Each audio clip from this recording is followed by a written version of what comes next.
Hello hi नमस्कार, मी संध्या. स्वागत आहे तुमचं छोट्याशा ब्लॉगमध्ये. तर हे पाहू शकता तुम्ही. तर इथं आज आम्ही आलेलो आहोत श्री छत्रपती संभाजी महाराज यांच्या समाधीस्थानी आलो होतो. तर इथं पाहिलं आम्ही तर जे काही घडून गेलेलं आहे किंवा जे जे नेते आहेत, मावळे आहेत, ते सर्व काही याच्यामध्ये होतं. पाहू शकता तुम्ही. म्हणजे महाराजांनी कोणते किल्ले गड जिंकले आहे, त्यांचे जे शस्त्र होते ते सुद्धा आम्ही पाहिले. पाहू शकता तुम्ही. आम्ही म्हणजे जवळून पाहिलं हे पहिल्यांदा.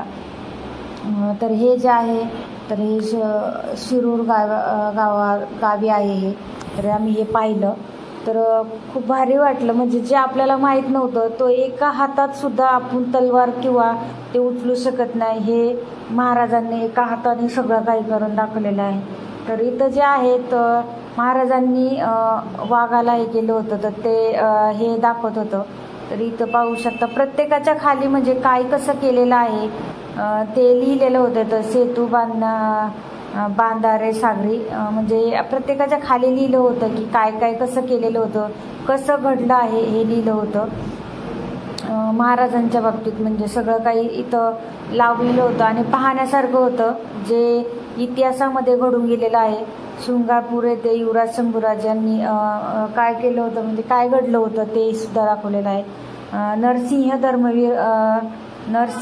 धर्मवीर शंभू छत्रपती असं हे त्यांनी तिथं दिलेलं होतं. पन्हाळगड किल्ल्यावरून आपल्या स्वराज्याची त्यांनी कशी हे करून पाहणी केली ते दाखवलं. खूप छान छान अशा पेंटिंग लावल्या होत्या तिथं. त्याच्या खाली त्यांचं काय काय त्यांनी केलेले आहे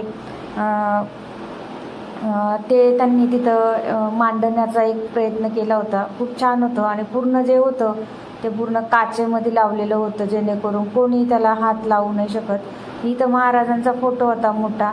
तर इथं पाहू शकता प्रत्येक ठिकाणी महाराजांनी कोणाबरोबर कशी भेट घेतली होती किंवा कसा अहवाल हे साधला होता, हे सगळं काही त्यांनी याच्यामधून दाखवण्याचा प्रयत्न केला. गोव्यामध्ये मांडवी नदीला पूर आलेला असताना स्वामीनिष्ठ खंडोबा माळ्यांनी काय केलं होतं, म्हणजे त्यांनी कसं वाचवलं, काय केलं ते. तर इथं पाहू शकता. इथं सुद्धा औरंगजेबाने त्यांना कसं हे केलं होतं. नंतरला इथं पाहू शकता महाराजांच्या समाधी स्थान हे आहे. तर त्यांनी तिथं ना छान असं ना रांगोळी, अशी फुलांची रांगोळी काढली होती. ते पण खाली इतकं छान होतं ना, ती फुलं बिलकुल पण हालत नव्हती, इतकं छान होतं. तर महाराजांना मुजरा केला आणि दर्शन घेतलं त्यांचं. खूप जवळून पाहिलं, भारी वाटलं. तर इथं पाहू शकता अजून सुद्धा छान छान असं म्हणजे पाहण्यासारखं होतं.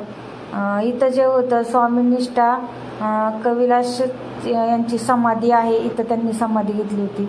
तर हे पण इथं छोटंसं एक हे आहे, मंदिरच केलेलं आहे. तर कसा वाटला ब्लॉग नक्की कमेंट्स करून सांगा.